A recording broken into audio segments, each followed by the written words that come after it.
semuanya, perkenalkan nama saya Nadine Najwa Askia. Saya dari program studi Pendidikan Pancasila dan Kewarganegaraan, Fakultas Ilmu Sosial dan Hukum, Universitas Negeri Jakarta.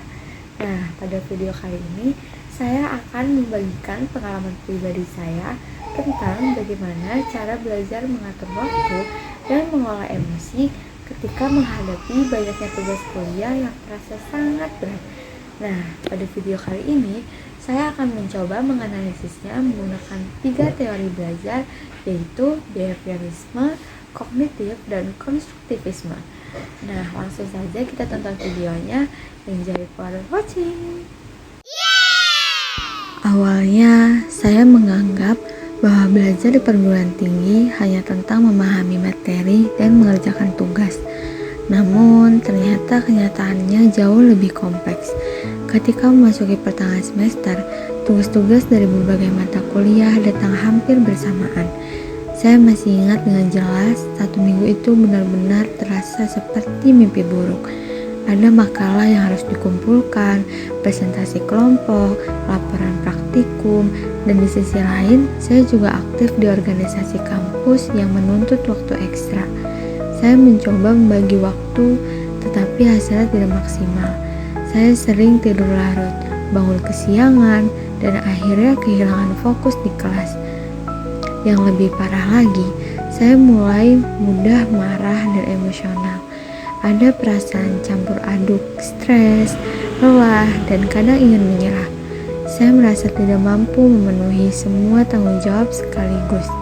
Hingga akhirnya, saya menyadari bahwa masalah utamanya bukan pada banyaknya tugas, tetapi pada cara saya mengolah waktu dan mengembalikan diri.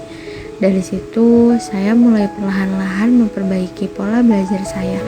Saya membuat planner mingguan, menuliskan semua deadline, lalu mengurutkannya berdasarkan prioritas. Tugas yang paling mendesak saya kerjakan lebih dulu, sedangkan yang masih bisa ditunda, saya sisipkan di sela waktu luang. Saya juga mulai belajar untuk mengatakan tidak pada kegiatan yang bisa mengganggu fokus belajar. Awalnya sulit, tapi lama-lama saya sadar bahwa menjaga keseimbangan itu penting. Selain itu, saya juga belajar mengenali kondisi emosi saya. Ketika merasa terlalu tertekan, saya berhenti sejenak, keluar kamar, menarik nafas panjang, dan mendengarkan musik atau berjalan keluar rumah untuk menyegarkan pikiran. Secara perlahan, saya mulai menemukan ritme belajar yang lebih sehat. Dan ini dia teori yang saya gunakan. Teori pertama yang saya gunakan untuk menganalisis pengalaman ini adalah teori behaviorisme. Teori ini berfokus pada perilaku yang dapat diamati dan menekankan bahwa belajar terjadi karena adanya hubungan antara stimulus dan respon, serta diperkuat oleh reward dan punishment. Dalam konteks saya, stimulusnya adalah deadline dan tuntutan akademik. Setiap kali saya menunda tugas, saya mengalami punishment berupa stres, rasa bersalah, dan nilai yang menurun. Namun, ketika saya mulai menyelesaikan tugas lebih cepat, saya merasakan reward, baik secara eksternal seperti nilai yang lebih baik dan pujian dari dosen, maupun secara internal seperti rasa puas dan tenang. Seiring waktu, reward positif itu memperkuat kebiasaan baru saya. Saya menjadi lebih disiplin tanpa perlu diingatkan. Saya bahkan mulai menikmati perasaan lega setiap kali satu tugas selesai lebih dari awal.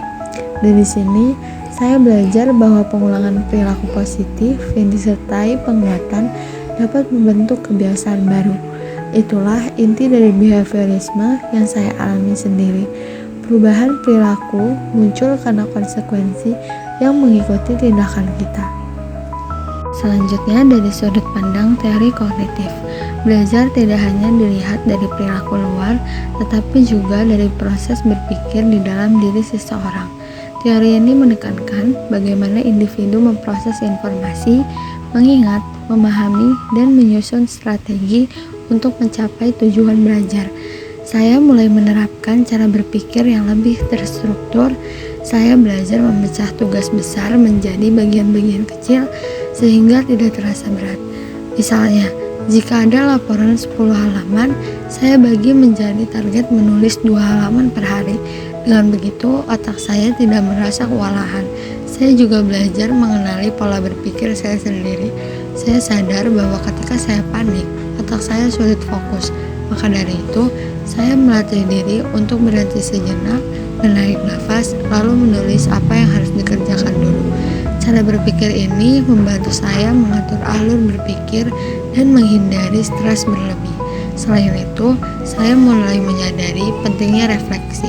Setiap minggu saya menulis catatan kecil apa yang berhasil minggu ini dan apa yang belum. Dari situ saya belajar memperbaiki cara belajar saya di minggu berikutnya. Bagi saya, inilah makna belajar menurut teori kognitif. Proses berpikir yang membuat seseorang menyadari bagaimana ia belajar. Kemudian, jika dilihat dari teori konstruktivisme, pengalaman belajar saya sangat berkaitan dengan proses membangun pengetahuan melalui pengalaman dan interaksi sosial.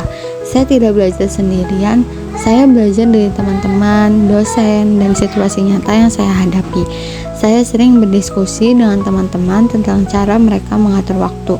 Ada yang menggunakan aplikasi jadwal, ada juga yang lebih suka mencatat manual. Saya mencoba beberapa cara sampai menemukan metode yang paling cocok untuk diri saya.